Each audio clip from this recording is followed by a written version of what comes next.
Good evening and welcome to the third in our series of three sessions this fall, co-sponsored with Campaigns and Elections, on what campaigns look like, what campaigning is going to happen in 2024. It's a real thrill to actually be able to do this with Campaigns and Elections when we first talked about it with their team. Bringing theory to practice, right? Sitting down with political professionals, students studying political communication and journalism, and academics or would-be academics. And what do we think happens, what actually happens, what should happen, and how does that feel for somebody going into the field or coming at it from the ground? It's been an exciting partnership this fall. We've talked about AI, we've talked about press relations this cycle, and hopefully we'll be doing more in the spring, so stay tuned for those. My name is Peter Loge. I'm the director of the School of Media and Public Affairs. All of you here in the room know that. Those online may not. SMPA is a pretty special part of George Washington University. We're about 400 undergraduates, half of whom are studying political communication, half of whom are studying journalism. We have another 150 students minoring in journalism, about 70 graduate students studying strategic communication. We have half a dozen centers, projects, and institutes, 25 full-time faculty, about as many part-time faculty. We have outside fellows, and of course we have an outside National Advisory Council made up of alumni and friends, people like Dana Bash, Chuck Todd, and others, and of course we have a television studio. It's a pretty cool place to be. I'm pretty lucky to be here, and thank you all for joining me. I want to introduce our panel tonight, ask the big provocative question at the top, talk about the presidential campaign, maybe down ballot races, and then partway through go to the audience for questions. All right, I'm just going to read the bios as handed to me, so if you don't like them, blame me, but it's not my fault. Sitting immediately to my right, Doug Thornell, Chief Executive Officer at SKDK, which I think is an SMPA and GW alumni club. Yeah, pretty much. There's like half a dozen of us over there. Yeah, we're your alumni network. You are the alumni network. I appreciate your coming over and meeting where all of your staff came from. CEO at SKDK, head of its political advertising department, and one of the few black media consultants in Democratic politics. Been a lead media strategist for the Democratic National Committee, top spokesman for the Democratic Congressional Campaign Committee, senior aide of the Democratic Senatorial Campaign Committee, top advisor to both Senator Chris Van Hollen and the Congressional Black Caucus, traveling spokesman for Governor Howard Dean's 2004 presidential campaign.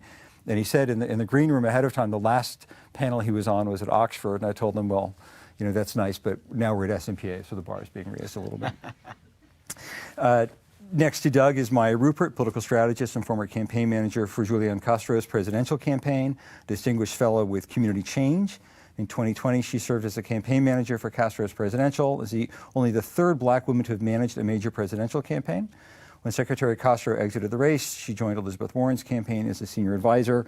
Her work has appeared in publications including The New York Times, The Atlantic, Teen Vogue, and Slate, that's a pretty cool lineup of publications. Next up, we have our students. Lily Robertson's an SMPA junior majoring in political communication with minors in history and international affairs. And as Mark was pointing out earlier, history is especially an important minor to get if you're studying politics or working in politics. Absolutely. And finally, last but certainly not least, although appropriately I guess on the right on this panel, to my right, Republican political strategist, former campaign manager for now Governor Glenn Youngkin of Virginia. Began his career as a presidential management, intern during the Reagan administration, back when they were PMIs. Yep. Clinton was elected, now they're presidential management fellows. That's actually a true story. Co-founded Audience Partners, one of America's first online digital political ad agencies, worked with hundreds of federal, state, and local campaigns, winning numerous tough down-ballot races in swing areas, even where top GOP ticket lost substantially. Served as national political director for Ted Cruz for president. Other presidential campaigns include Rudy Giuliani, George H.W. Bush, and George W. Bush.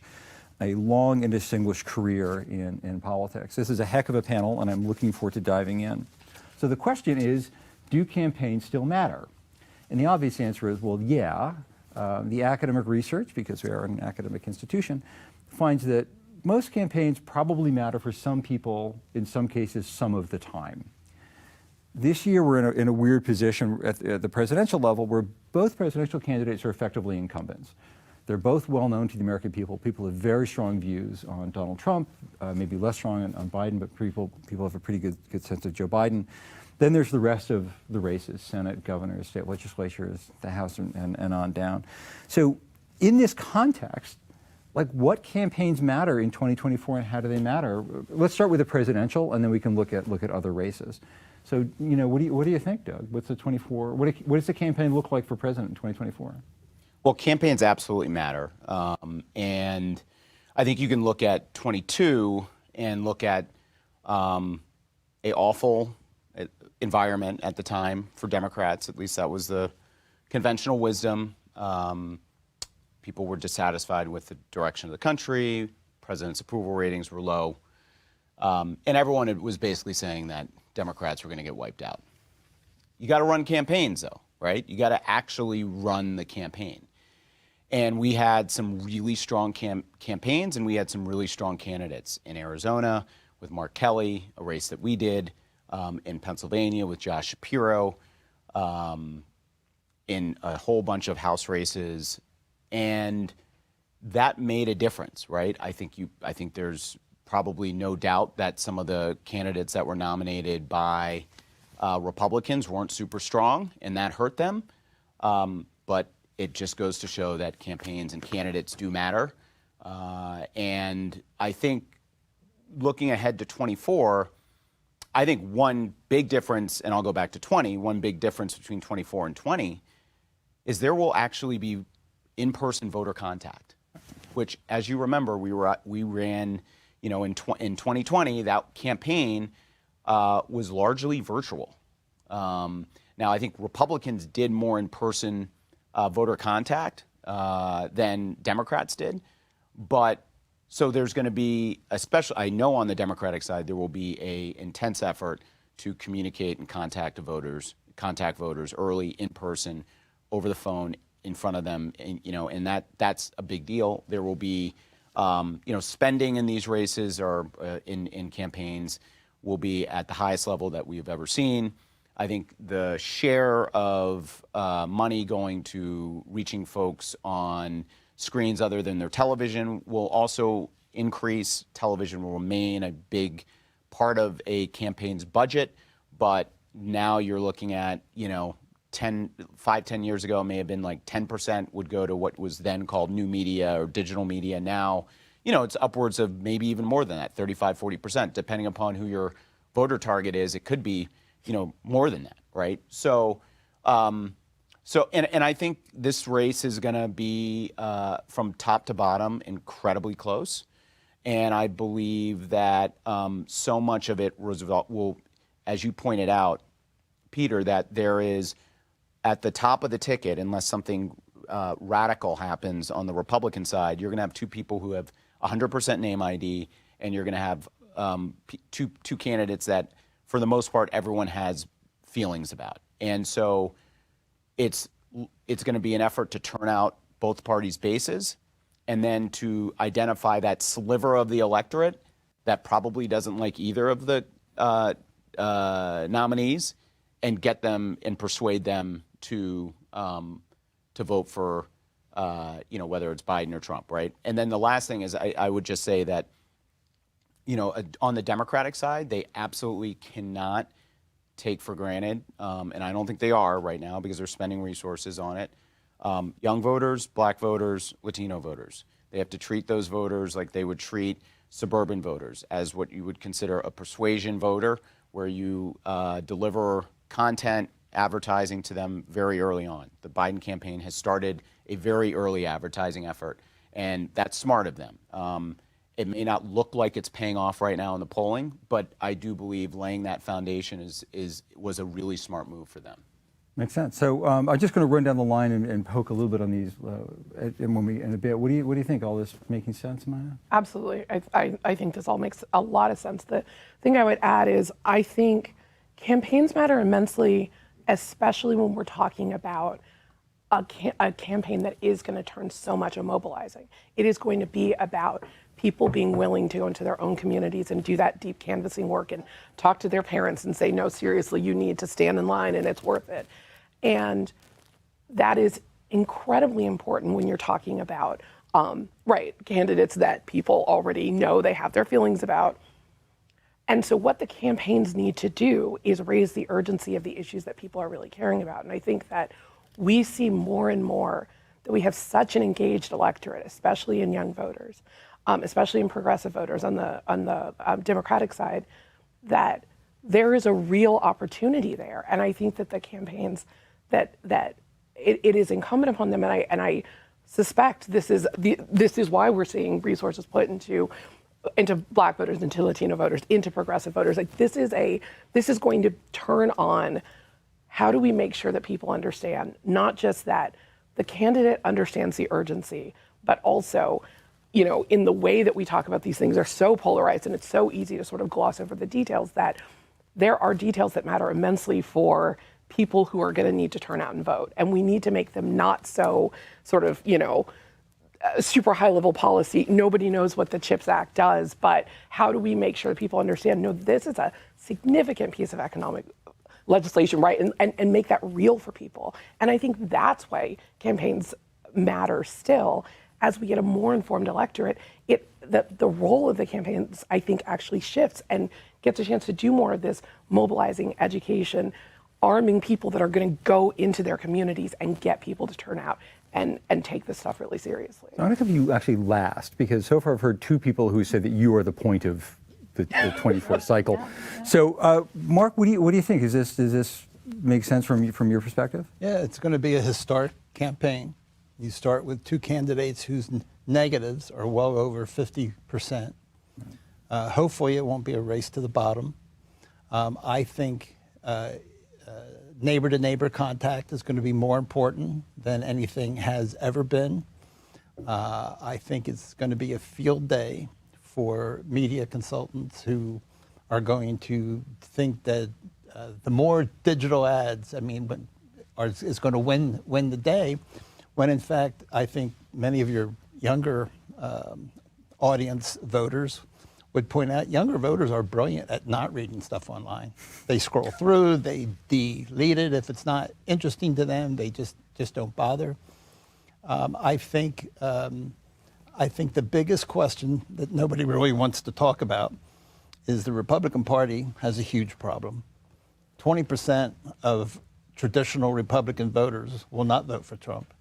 And you're starting to see about the same percentage of Democratic voters, young, Latino, blacks, union members, not being willing to vote for Biden. But there's a magic middle, undecided swing voters. The same 4 or 5% that have called the shot in every campaign in recent memory are going to call the shot this time. So I am pretty sure that it's not going to be the Republican presidential nominee that's going to run the classiest race. So if I was a betting person at the moment, I would think the best campaign wins, best campaigns matter, and candidates matter. And I think a historic question for our history minor here is this like the 1930s, where you've got some, fascism versus communism? Yes, I'll make that leap. I'm not saying the Democratic Party are communist. I'm not saying the Republican Party are fascist. But when you see the electorate split like this with the extremism on both sides, I think it's a little bit scary. But there's a couple things I know. January 6th was not a lost tour group. In 2020, the election was not stolen. And there's 20% of the Republican traditional electorate, what I'll call the Bush wing of the party, that simply will not vote for Donald Trump under any circumstance. So here we go. So, Lily, you've been referred to as our in-house historian. You've got several people running campaigns at you as a young voter, young activist. I was just going to give her cash. Going seriously old school. Seriously old school. I'm from Jersey. We used to call it walking around money. We used to walking around money, right? And you've also been accused of simply scrolling through things and ignoring them, which as a professor, I don't know how to feel about that. So what do you think? Yeah, well, to echo everything everyone said, I think campaigns obviously do matter. I think people my age specifically are very desensitized to politics in a way. We were born right after 9/11 and then grew up during the recession, and then the start of kind of our political socialization was the 2016 election, when we saw people losing family members over something like politics. And then we came to college and start learning about the effects of climate change and starting to learn about how candidates can actually interact with each other and understanding policy. So with maybe college campuses that aren't quite as politically active as GW, I think it's going to depend on college students specifically to kind of mobilize themselves. But almost like you said with the neighbor-to-neighbor contact, I think that is where kind of the canvassing, in a sense, comes in, because even if you're not a student or on a college campus or just young people in general, it's the initial engagement where if you're sitting at home and someone canvasses and says, well, how are you planning to vote, or do you plan on getting out to vote? That's going to be someone's initial contact into politics. And I think that is more meaningful sometimes than maybe engagement on social media, because that in-person contact, I think, means more for a lot of people. So let's talk about that for a minute, because one of the things that the research finds, and I did send around an article for everybody to read ahead of time, I assumed. Okay, no, maybe not. It's very interesting. One of the things that research finds is that the content of the contact matters less than the fact that it's a conversation. So that I'm a neighbor and I'm talking to you matters more than the specifics of what I'm saying. Hey, this bill matters a lot to me. You should come and do this thing, which means more contact, more individual outreach. As you said, in 2020, the parties behaved differently. You and I were talking ahead beforehand in the green room that one of the effects of AI might be it actually increases the importance of old school knocking on doors. What do you think? Does this make sense to you? I want to mix up the order here. What do you think, Maya? Sure. Yeah. I mean, I think that makes a lot of sense. I think that over and over again, what we hear is that people in communities want to hear from the people in their communities, right? It's one of the hard things about having campaigns that want to be overly directive in the message. And we tend to be very protective and we want things said in a certain way, but it's not as meaningful for someone to hear how I would say something. It's meaningful for them to hear it from someone who talks like them, who has the same frames of reference as they do and can get there. And so I think exactly as we start seeing more reliance on some of these less personal ways of connecting,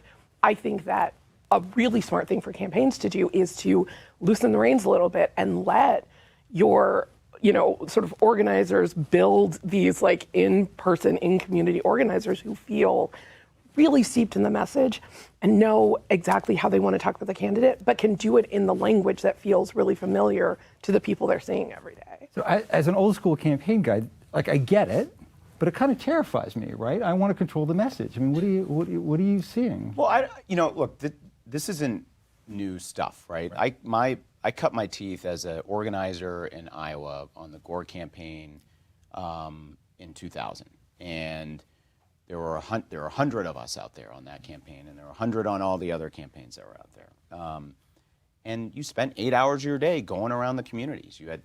Maybe I had 18 precincts, and you're going around meeting with people, and then you spend 5 hours on the phone doing ID calls and persuasion calls and then GOTV calls, and that makes a difference, right? I mean, there's a reason why a lot of people used to go to Iowa and New Hampshire to learn the craft, right? Because that is where you really where you pick up the skills of doing that in-person voter contact and also relationship, and that really does make a difference. Your point about the content, it's 100% right, and it goes across everything. Like when people go on TV, right? The folks who are watching this, maybe not this, but other interviews, right? They care 20% about the content of what you're saying. They're really measuring kind of like what you're giving off, your vibe, how you look, how you sound, right? Are you projecting confidence?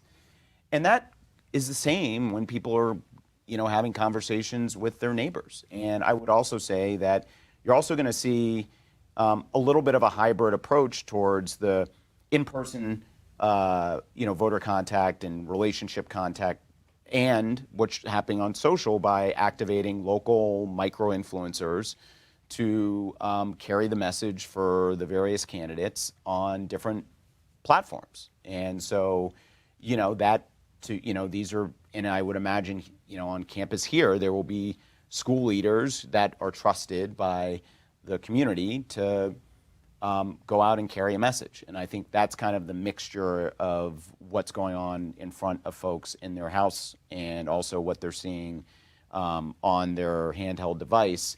And it's a little more effective than just delivering a banner spot or something like that, right? Or seeing a 6 or 15-second video pre-roll, right? Like you're actually hearing from influencers in the community that have a real connection to the voters. And I expect to see even more of that. So, Mark, this sounds like new tools applied to an old approach, right? Back in the day, there were debate watch parties. And in the 90s, I was a state director on a presidential campaign, and we got emailed boxes of video cassettes that we'd have people over and watch a video cassette of the candidate. Is everything that Lily's playing with just sort of a new way of doing the old stuff that you and your colleagues have always done? Well, it's it's interesting. How interested are people going to be? Because they've already made up their minds whether they're for or against. There's not a commercial that Trump, for example, is going to run that's going to convince moderate Republicans that he's not who he's portrayed himself to be. I think it's going to be very hard for President Biden, whose father used to work for me, by the way. I love Joe. I think it's going to be very hard for President Biden to regain the trust of some folks. And I think the ultimate decision is going to come down to shared values. I think middle voters are going to decide which of the two candidates more closely relates to them in their particular circumstance.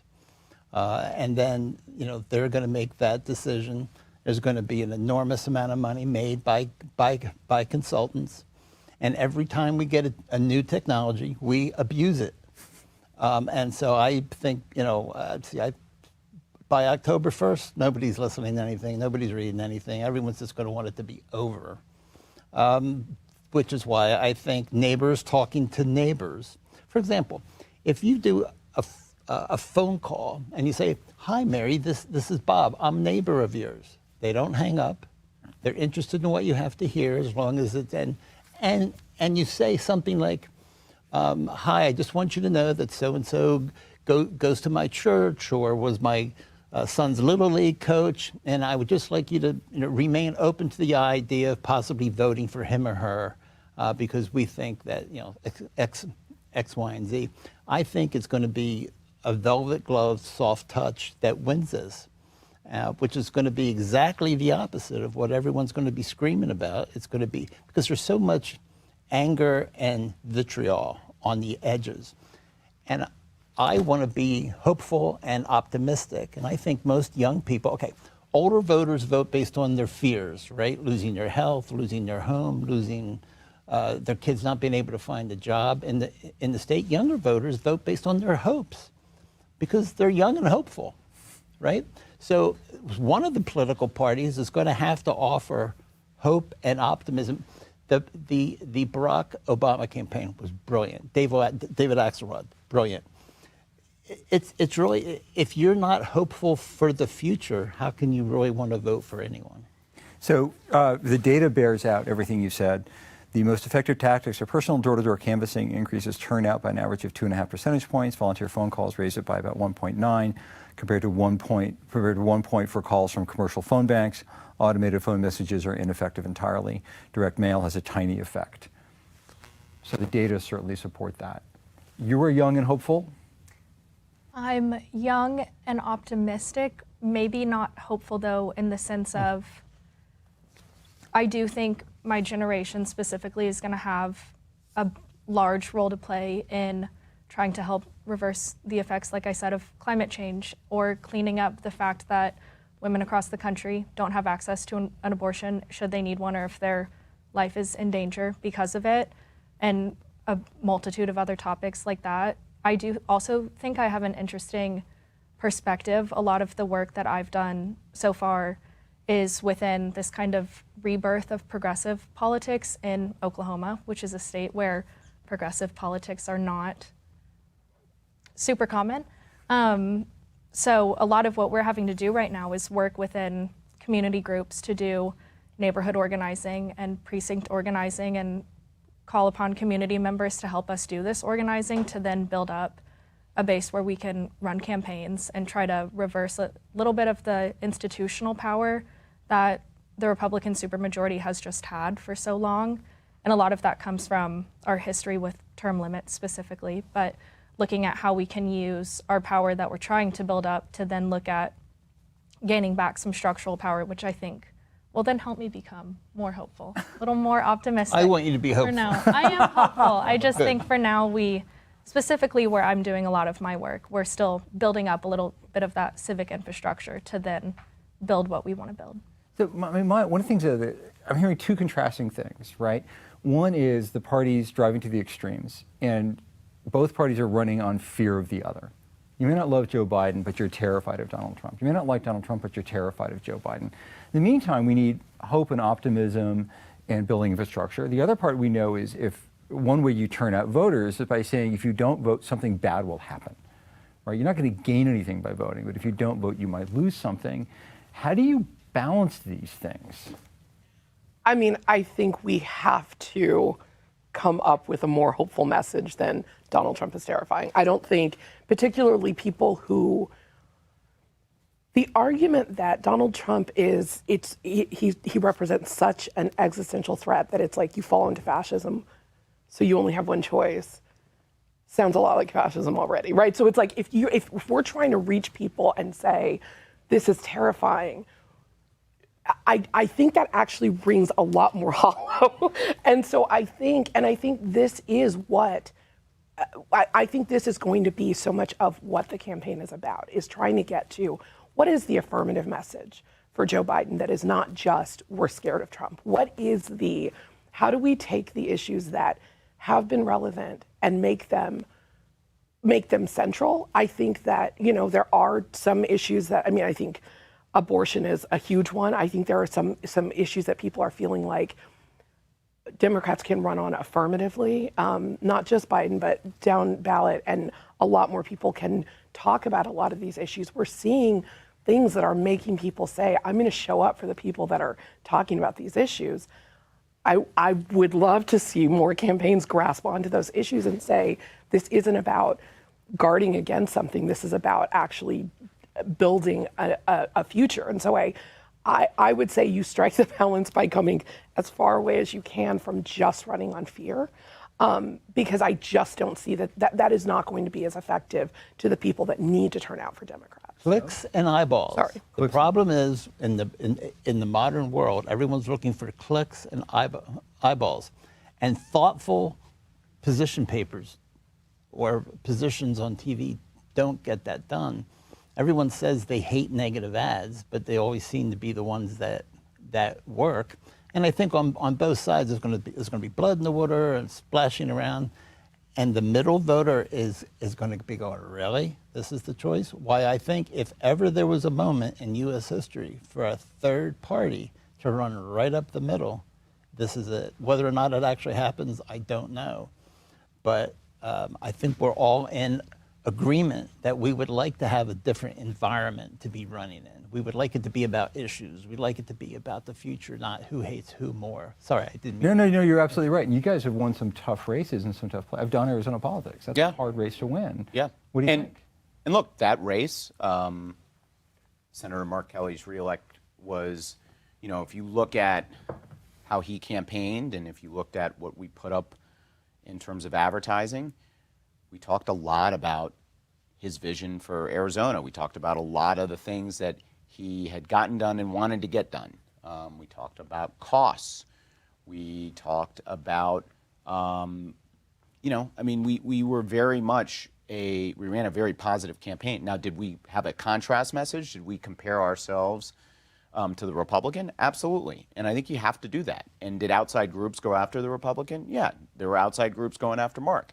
Right? So you can't run a campaign entirely negative. I mean, and you got to give you have to give voters something to aspire to and yes, 100% to be hopeful for. But I think you absolutely also have to raise up what your opponent's weaknesses and vulnerabilities are. But I actually think if you look at a lot of the campaigns that were run in 22, everyone thinks in that, all the Democrats were talking about was abortion. Which is an important issue, by the way, right? That's not, I think it's totally valid for candidates to be talking about an important issue like that, right? But in a bunch of the House races I did, and a bunch of the governor's races, there were other issues as well, kitchen table issues that were brought up that were important for voters to hear as well. So I think it's going to have to be a balance, right? And I think if you're looking at how Joe Biden and Kamala Harris are running their campaign right now at the very early stages, they're running ads that are very much about their record, right? Because one thing we do know is that, especially among the voters that we need to turn out, there's not a real awareness around what the Biden administration has done in terms of accomplishments, and not just accomplishments, right? Like, it's not just about, he got this done, but he got this stuff done that is actually helping them, right? Like lowering the cost of prescription drugs, insulin at $30, the jobs that are being created through the CHIPS Act and through the Inflation Reduction Act, right? Like, those are all important things. They gotta, you gotta talk about it in ways that connect with folks. You gotta have validators out there talking about it in ways that connect with folks. So that's a real important part of the campaign. There is also value in talking about what your opponent, how you disagree with your opponent or differ from your opponent, because ultimately you want this to be a choice, right? And if it's a choice, then I think Democrats feel really good about where the results end up in that in that type of campaign. Well, let's talk about that then down ballot, right? Because most people running for office most of the time don't run for president, right? They're mayor, city council, local elected offices, and certainly most campaigns are at the lower levels. You've both won races where the top of the ticket was a drag, right? You've overperformed the top of the ticket in many places, which speaks to how campaigns matter differently. Do you message differently? 2024 is going to be so dominated by Trump and Biden. What does a campaign down ballot look like, especially in a place that's either a largely nonpartisan race or where you've got to run counter to the top of the ticket? You're a Republican in a Biden district, or you're a Democrat in Trump territory. What do you think? Local. I know that we're going to run everything like it's a county executive race or a local mayor's race. It's going to be about what is best for that community. I think it would be a mistake for down ballot folks in either party to really connect too closely with the top of the ticket unless you're in just such an overwhelming. But most of the work I do is in competitive swing areas. I remember when Rick Santorum lost a congressional district by 85,000 votes, and we won by 3,000 by just making it local. And you do things like, one great choice to keep our local community safe, right? You don't diss anybody, but you just say, this is about you, your family, and here. And you make it more about issues that matter to people, which is their health, their home. I think the biggest issue that the Democrats are going to have is the fact that they keep saying things that voters don't believe. Now, the interesting thing is I've seen the data, and I'm kind of with you. I mean, some of it's really worked, but they're not feeling it. Because when my wife and I go grocery shopping, I'm shocked how much more expensive stuff is. And fortunately, both my wife and I work, so we're not having to make really hard choices about what we buy and don't buy. But in some neighborhoods, that is just a constant reminder. So I think somehow, there's going to have to be a juxtaposition of the way people feel and what the actual facts are. And I also think that people are so distrustful of the media in general. I think they're distrustful.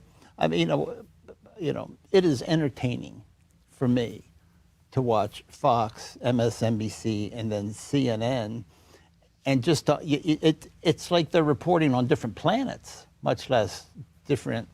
And we've gotten away from broadcast, right? It used to be you watch the evening news and everyone sort of had a common, thought, and they kind of figured out where they were. Now we've all got tribes. We've got our red jersey on, our blue jersey on, and now we've got news outlets that just keep pumping up the vitriol and the chaos machines, which is what cell phones are. No one's supposed to be happy. Everyone's supposed to drive a convertible. Everyone's supposed to be, I would hate to be a 16-year-old girl or boy right now, because I don't know with TikTok and everything else, I think it's a very confusing time, and I'll be very curious to see what the reaction is to the way this campaign is run. We're either going to have, I'm afraid that we're going to have the lowest turnout ever, and it's just going to turn into a base election, which would give nobody a mandate. And what about this? What if there is a third-party candidate who happens to win 2-3 states? Nobody gets 270, and the House of Representatives votes on it. That's going to be a tough, tough day. So, Lily, this is all your world we're talking about here, and you want to build community in Oklahoma. How do you, back home, or even with your colleagues here at GW, navigate what you might not like about President Biden, build some political bridges, build trust in the system? How do you navigate the top of the ticket, down ballot community and civic structure building? What are you doing? Yeah, so specifically, I think in Oklahoma, a lot of the local organizing we're doing, a lot of it is based in youth groups, and we're the ones who are working with the people who have mentored us in past campaigns that we've all worked on, and kind of fostering that pipeline of how do we get young people back into politics and get them to go from people who don't necessarily trust the political system and don't see a future in it or see how it might be helping us to something that we can join and work within and mobilize our friends in to then get youth voter turnout. And I do feel pretty optimistic that there's going to be a lot of young people voting this next election. At least maybe that's overly optimistic, but I hope. Because I do think we young people are realizing now and knowing that if we don't go and vote, then the people who have traditionally been voting are going to continue doing so, which is also important. But young people need to vote if we want to help make any change or build up party infrastructure or do whatever we need to do to solidify our futures a little more in politics. And within local organizing, it's nice. The first campaign I worked on was for Congresswoman Horn in Oklahoma's 5th Congressional District, and she unseated a 2-term Republican incumbent, which was wild in Oklahoma City. But she had a fellowship program that brought up a ton of young people, and now a lot of us still work in Oklahoma politics. That was my first campaign that I just volunteered for, but then she ran for re-election, and then she ran for the Senate, and it was all the same young people working on all 3 of those races. And a lot of them I call my friends now, but also I've been working as a campaign finance research intern, and all of my bosses and the people at that firm were her call-time managers in the 2018 race. So looking at how to build up the political pipeline, but also that turns into candidate recruitment, and looking at how you can take young people from what they've been working in and bring them up to later run. So Maya, I'm hearing something I want you to comment on, given your writing, your background. So far I've suggested there are 2 levels of the campaign, right? There's the presidential, then there's the down ballot races. And what I'm hearing from Lily is there's actually a 3rd political effort, which is just a new cohort of political activists who want to build community and build political power, right? I mean, you've written for The Atlantic. Teen Vogue has actually become kind of a go-to credible outlet on a lot of these issues. Is what Lily's saying make sense? Absolutely. It's really exciting to hear, too. It's sort of working and because We're here to validate you. Yeah, no, I think that's great. I think it's really exciting, and I think that it's one of the really cool things about building campaigns, right? It's that what you're doing too is investing in the infrastructure of parties and building up people who are going to be volunteers or organizers or run for office themselves. That is, for so many people, the first time they're really kind of getting a feel for this. And I also think it's such an incredible and important way to show how a candidate is going to lead. I think one of the important things about a campaign that we don't always talk about, and it's definitely true, I think, with down ballot elections, with local elections, you're getting a chance to see that person actually lead.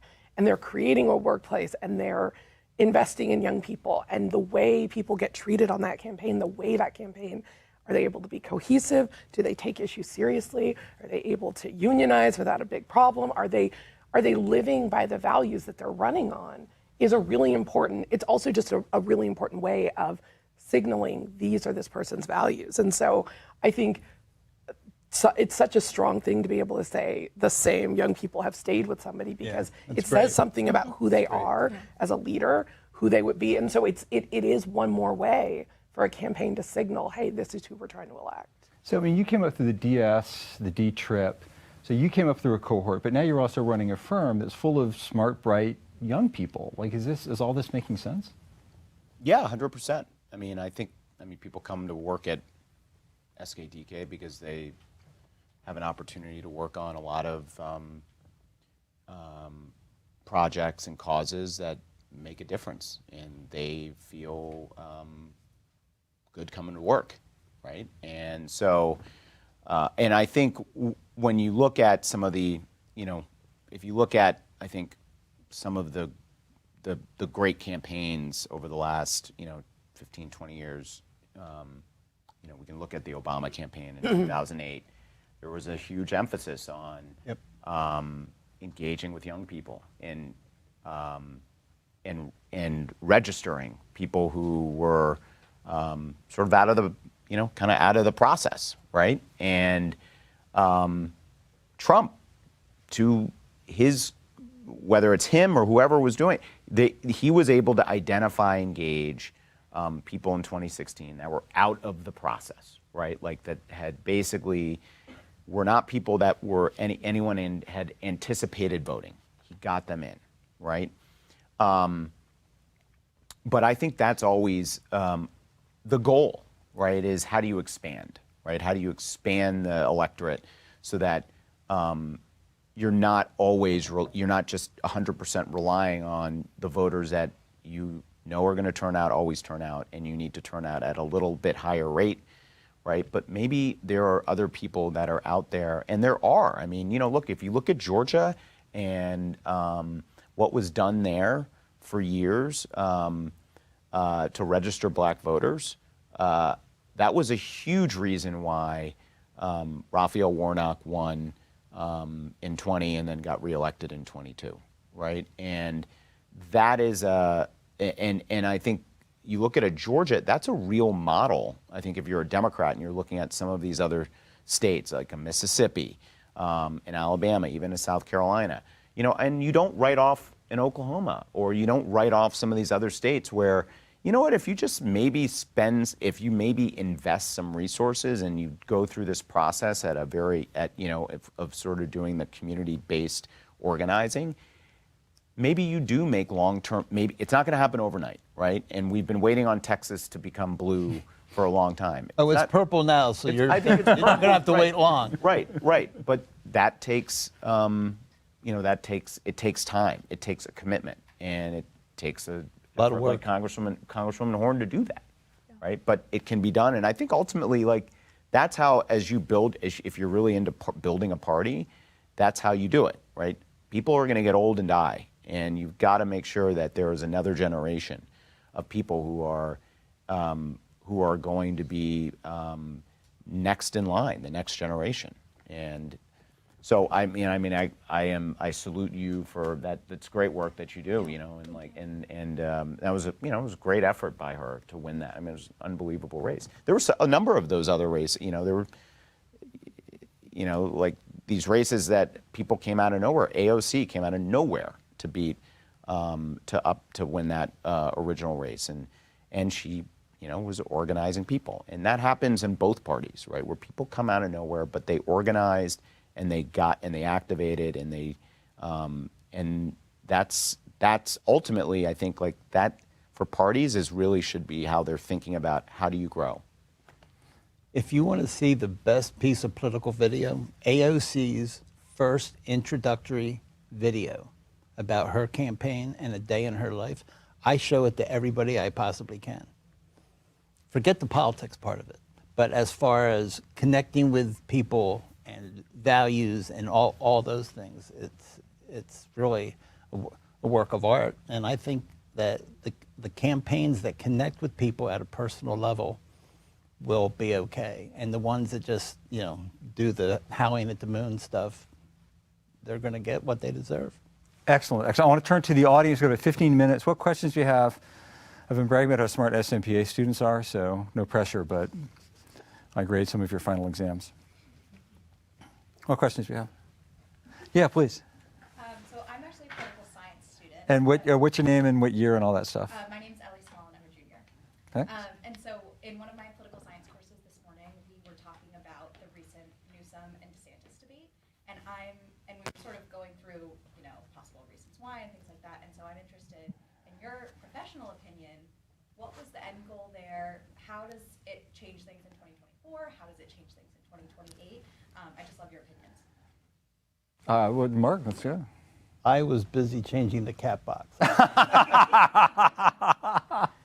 And I'm not really kidding. I mean, somebody joking, well, I guess it wasn't a joke. They said, oh, this is a precursor of 2028.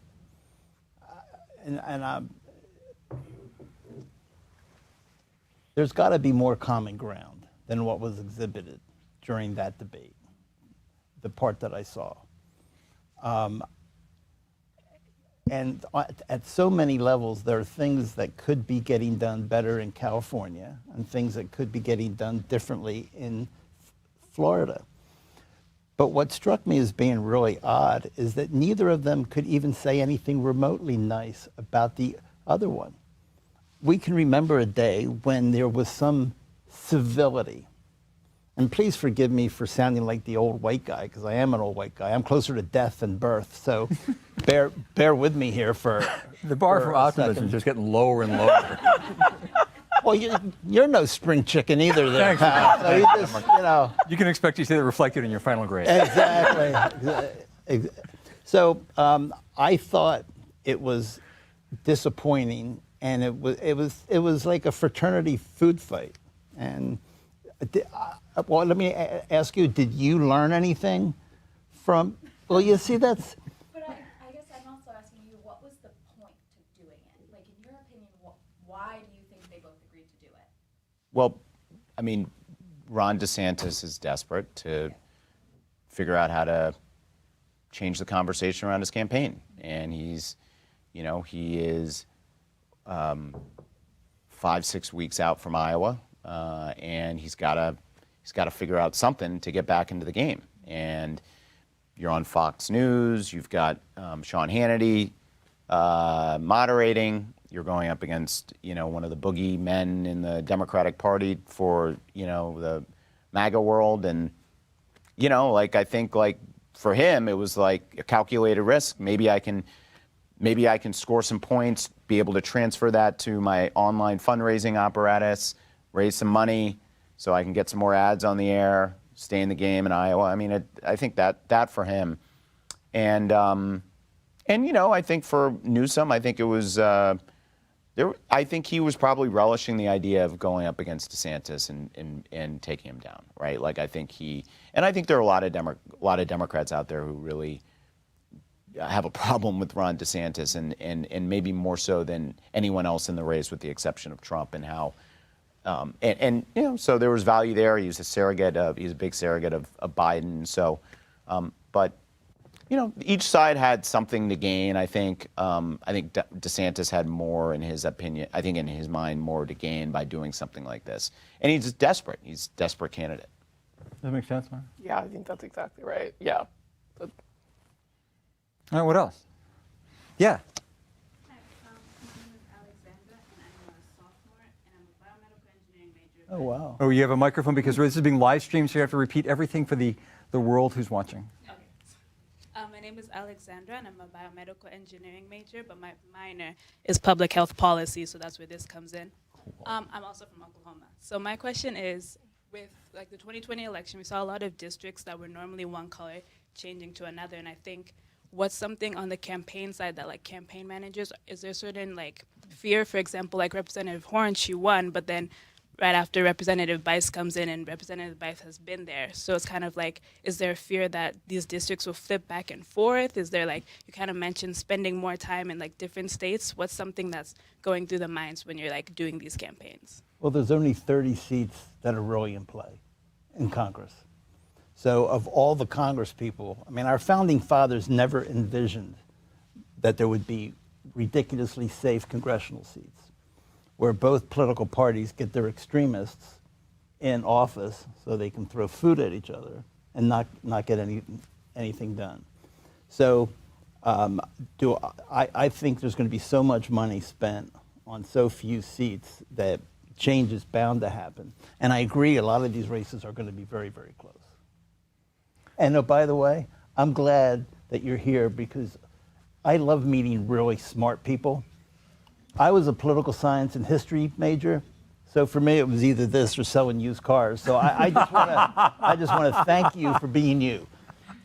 So you were the one organizing in Oklahoma. Yeah, I was going to say. Other than changing phone numbers later, what are you going to? I think to speak to Oklahoma organizing, a lot of what we're seeing is you have to work hyper local and start, whether it's school board or city council or the state house, state senate, and just build up from there. A lot of what we're doing right now is looking at the balance of not exhausting the incredibly limited donor base and not running out of money to be fundraised, but also engaging a whole new group of people that we need to engage with to be able to have the wins and get back, kind of like I was saying, some of the structural power that we haven't had since 1990s, early 2000s, when that initial switch happened. And it's working right now. We're, at least the firm that I had been working with this past summer, are looking at, we're only running pretty much female candidates and people of color in districts that really need the representation, away from, you also being from Oklahoma, you know, the traditionally more so conservative white male candidates that we see, and kind of just trying to start the shift, but also do a lot of targeted donor research and prospecting to where we can do the fundraising and run successful campaigns, but then support them for re-election and support them policy-wise also. This sounds what you're talking about what Stacey Abrams did in Georgia that nobody Yeah. noticed until she was, until it worked. Yeah, yeah. Give her a lot of credit, and I should have, when I was talking about that, gave her credit, because there was a lot of, it was her brainchild. It was a lot of the work she was doing down there with, I think, the New Georgia Project was the name of it, and made a huge difference. And it was a model that I think if you're a Democrat, you should try to replicate in other parts of the country. Is this your experience as well, Maya? Yeah, absolutely. And I think I do. I mean, I think it's so hard because you have people like Stacey Abrams that we sort of don't notice until she's Stacey Abrams. It would be amazing if we could identify more of these candidates, especially non-traditional candidates, because we are so, it is so difficult for our infrastructure, I think, to really support women, people of color, especially women of color who are running without a lot of name ID. They do so much work. They can build so much, and then we pay attention, and then we put energy and effort behind it. And if we were able to just be a little more forward thinking and resource people earlier, I think we would be able to really build the scaffolding around a lot of new candidates that can do really exciting things in a lot of states that we've kind of written off until we go, oh shoot, that can be a battleground, and then it's, we're years behind where we could be. Well, this thing actually I want to push. I want to go to more questions, but I want to say to you and to you, maybe the answer is go home, right? All of us came to Washington to work in politics, right? We all left where we were from and came here. But what I'm hearing tonight is it's community to community, neighborhood to neighborhood. So maybe after college, should have gone back to Connecticut. Maybe you go back to Oklahoma, right? And maybe that's the answer, because I can't build power from here, right? You're supporting the campaigns, but somebody else is building the power, right? Is that the answer? Is like, we need all of you great, smart people to come here, earn your degrees, study for finals. Professor Holland's nodding in the back, and then go home. Is that right? What do you? Well, I think it would be great if people got more involved where they grew up, because you're a lot more credible at home than you are outside the state. Like, I grew up in Jersey, know the state inside and out, know all the players, I know all the communities. So I know I'm a lot more effective on the ground in New Jersey, Pennsylvania, Virginia. And sending me to Seattle, Washington would be, like sending me to the moon, right? And Oklahoma is a very specialized kind of a place. It's interesting what the Democratic Party is doing, spending on Indian reservations and all those kinds of things, and the unions, and I mean, I think that you're going to have a lot of success if you keep it up.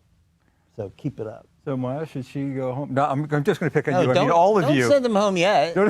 No, finals are next week. Okay. Then they go home anyway. So is that the answer? It's great that folks are here in DC and they're working for SKDK and they're working with you, but should they really go back to Oklahoma or Jersey or?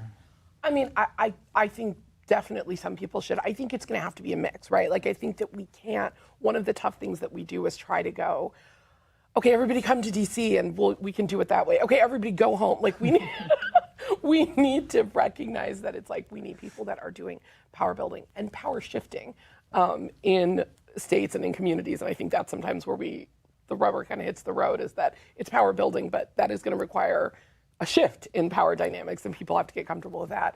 And we need that happening, and we need it happening at the same time that we are building infrastructure in DC. And so I mean, I think we kind of have to figure out a way to do all of them. And the way to do all of them is getting more people involved, making people. I think for a very long time there was a specific road into politics. Everybody sort of saw it the same way. You needed to volunteer, you needed to work for free, you needed to finally get hired, you needed to work for no pay, and then maybe you would get a job, and that limited the path so much. And I think that is changing, and I think that's incredible. And I think we just need to let people see that there are a lot of paths into politics. There are sort of politics adjacent roles, and that everybody doesn't look the same way. There are a lot of people who come to politics through activism, that come through it through having just done electoral politics, coming to it through doing issue politics. And I think that is going to help us bring a lot more people in. So your former, or I don't know if Oren was a student of yours? Yeah, Oren was So he's my partner at SKDK, and we both get this question a lot. He's also an adjunct in this department. And an adjunct professor, which I always refer to him as professor now. As should all of you. Yeah. But yeah, 100% get out of DC and do a campaign. Now, look, whether you're in your home state, I grew up in Maryland, so I'm adjacent, right? And I've had the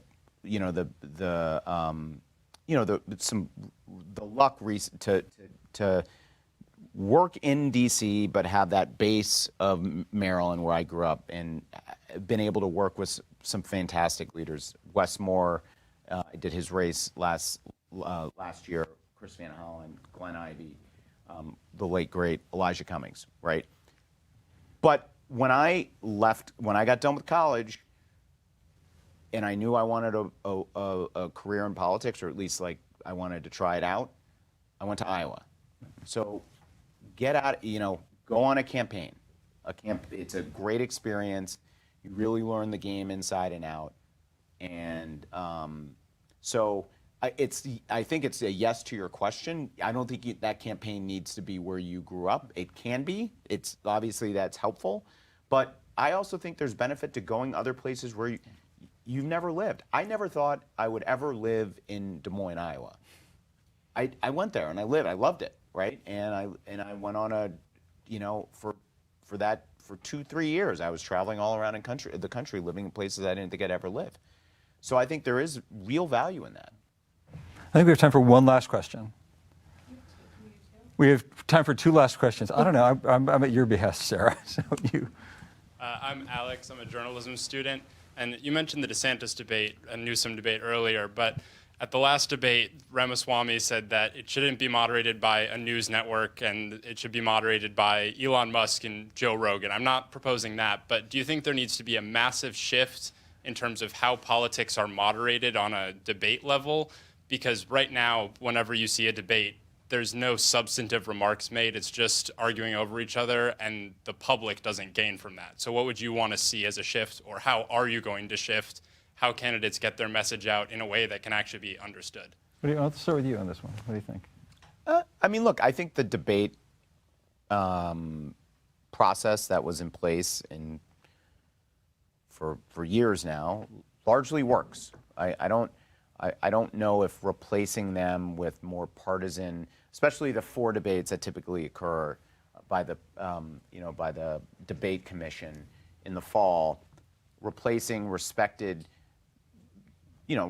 journalists with with more partisan or polarizing figures is going to help. It might attract more eyeballs, but I mean, some of it is ultimately the responsibility of the candidates to conduct themselves in a way that is really in the best interest of the voter and what the voter deserves. And whether you're Republican or Democrat, I think you are owed a position by whoever the candidate is, what their view is, and answer questions. And it doesn't need to be, it doesn't need to be a shouting match. And I think in many cases, I saw a lot of debates last cycle. A lot of the, for most part, a lot of the debates ended up being that. There were definitely moments where they engaged, but there were we saw in 20 when Biden debated President Trump that Trump just totally took advantage, in my opinion, took advantage of the viewers who were watching that debate and turned it into a circus. But I kind of like the debate system that we have in place, and I would try to keep it, and I would try to just probably have maybe a little more variety in terms of the moderators, maybe multiple moderators, maybe obviously make sure there's diversity, not just among race and gender, but also maybe sort of background, geographic location. It'd be great to have like a veteran who was a veteran who served as a journalist. So I think, in that case, I think that there is real value there. But I think they're important, and I think we should do what we can to keep the system that we have, make tweaks. Lily, what do you think? You're learning from these debates. You're new to them. I think for a lot of people, they can be really informative. On the other hand, I think sometimes people can watch things like I had watched some of the GOP debates with my friends, and it is almost an entertainment sort of thing, not to diminish the content of it, because I do think there are important policy points that are being talked about and getting to see the different perspectives of candidates. But sometimes I almost feel like a little bit of it is kind of an ask for fundraising or whatever they may need in the moment, electoral support, fundraising, however far along it is. I do think they're important, just maybe not as much of the fighting side of it, maybe a little more substantive with policy debate, policy speak. There's sideshows right now, in part because there's so many people on the stage, and so they only have a few minutes to say something. So they're trying to do it to generate clicks and fundraising. Yeah. I think when it's one-on-one, and especially when you see debate, you had Youngkin and McAuliffe, you had a bunch of debates that occurred over the last few years where they don't always turn into sideshows. Let's talk about that. I mean, that was an interesting debate, and I think that's an important set of debates for your candidate. Yeah, and it's interesting. Moderators are important, but I know Chuck Todd was the moderator for the Youngkin-McAuliffe debate, and I thought both candidates handled themselves with great class, and it elevated the whole event. I do think that some of the moderators now, they're afraid to turn off somebody's mic or tell them to stop or whatever for fear that they'll never be invited back to be a moderator again. So it's in their financial best interest to let it be a food fight, and it's in the best interest of the media outlet for clicks and eyeballs. And guess what? The next day on the news is only about the moments of drama. It's only about the nasty comments. It's only about... So I think it's a little bit of a pox on all our houses, to be perfectly honest. Well, you write about politics for a major outlet. I mean, is this what you're saying?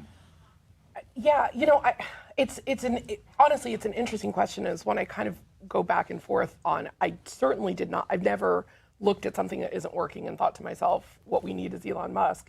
But, but I'm not insensitive to the argument that having journalists who work for the news outlets that are incentivized to have some of these moments does feel a little weird. It feels a little bit like you're choosing the refs and then you're also getting money for the post-game analysts on how did things go. That doesn't seem right. I don't know what the right answer is. I do think that we need to think more about diversity of the moderators with respect to their expertise and viewpoint. I think sometimes we say diversity and we immediately it's very sort of just optics driven. And I think obviously representation is super important, but everyone can have really different identities and still have the same incentives. And so I think it would be really cool to have, you know, moderators who were academics or who had an expertise who could say, well, that's not right. Like if someone say, right, like to be able to in real time say, hold on, that's not what people are saying, or that's not correct, fact check people in real time, and don't have the incentive of their bosses being like, hey, you know, tomorrow morning we'd really love like some big fireworks moments. Like I do think that there is an argument there that we're not getting, we as viewers and voters are not getting the best outcome when those things are so closely aligned. Very interesting. We've got time for one last question because we're already running over. I love that. It's really interesting. Hi, I'm Vivian. I am a first year here, and I'm in SMPA as a journalism major and also a double major in Elliott International Affairs. My question, and this sort of goes back to the like go home or stay in DC question, and we were talking about this earlier today actually. There actually isn't as much power in DC as a lot of people think. But my main question goes back to, so I'm from around here, so there isn't really a go home option for me.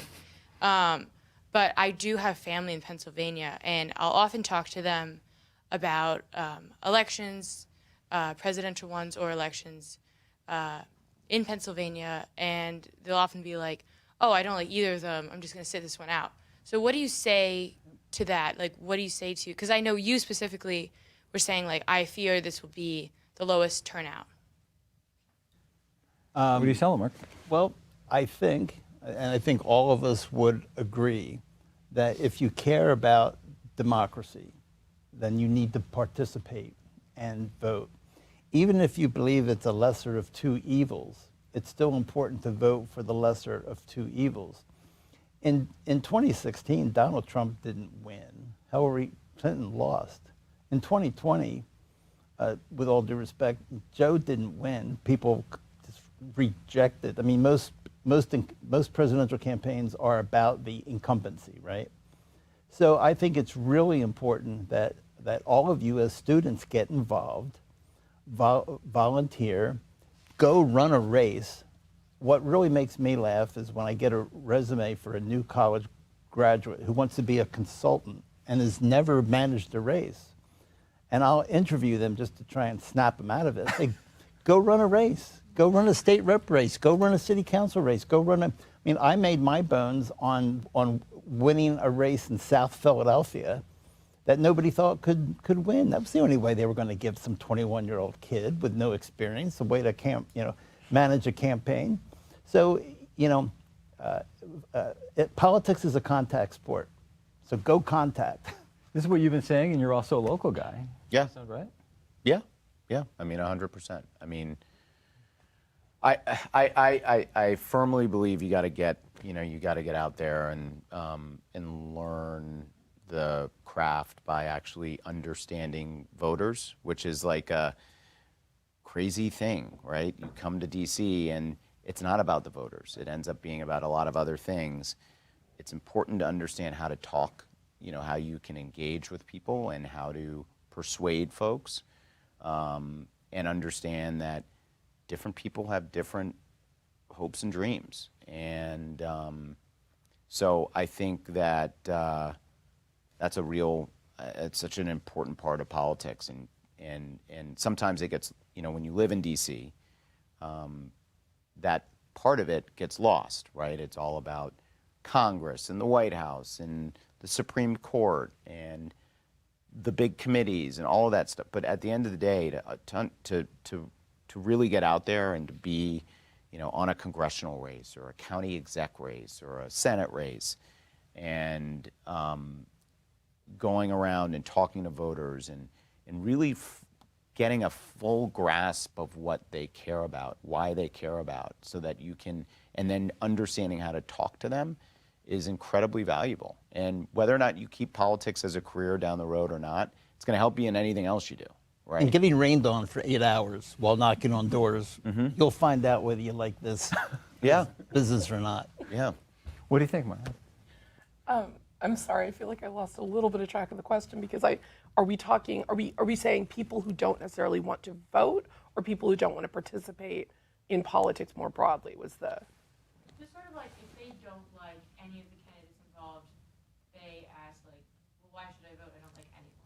Just sort of answering, what do you say to that? If they genuinely, I mean, I would, try with the affirmative argument for a candidate. Right. If they're not there, don't vote at the top of the ticket. Like, I think one of the most interesting things is we talk so much about polarization, we talk about these big issues, and we talk about them as though they're happening at the national level. Most of the issues that are like the things that people can get so angry about are happening at your local level. Like, what is being taught at schools and like access to care within the confines of a state law, right? Like, there are so many things that can be dictated by voting at the local level, so just tell them to go get their city council elected and feel like they overthrew their government by just voting for their city council member. You're doing this in Oklahoma. I think everyone should vote always in everything. There's so many opportunities. Go vote in your special elections and on ballot initiatives. And even if you don't want to vote at the top of the ballot, still go and do the rest of them or whatever you need to do to feel like you're still engaging in the political process, also to the point that you have, though, access to being able to go vote. If that's not feasible for you, then it's not. But to that point, I think there's some reform that could happen in making voting more accessible to everybody, but I think you should always vote. That's my opinion. And I mean, look, at the end of the day, if you don't vote, you sort of forfeit the right to complain about a bunch of things, in my view, right? I mean, and when you look at how important the Supreme Court has been over the last 3 or 4 or 5 years, that was because of voting for a particular senator and then a president, right? And Maya's exactly right. There are a lot of local issues that, if you just say, you know what, I'm not going to participate, then complaining about things is, it's not going to get you anywhere. You gotta step up. I think this has been a terrific and perfect way to end our fall series with campaigns and elections, because we started this fall with AI and what's it going to do, right? And then Professor Holland moderated a session on how you deal with the media in this new environment. Where we ended is where all of us started our careers. We were talking in the green room before that AI can't set up folding chairs. Yeah, I mean, you say whatever you want, but it's all basically setting up folding chairs. Getting cheeks in the seats. Talking to voters, meeting them where they are, building trust, building community, building relationships, which is what politics is fundamentally. That's what got me into it. That's what got all of y'all into it. Thank you very much for coming. Thanks very much to Campaigns and Elections. Thanks to our staff and crew, GWTV crew, Sarah Morissette on my team in the SMPA front office. I've learned a ton as always. Thank all of you, and please help me thank our guests.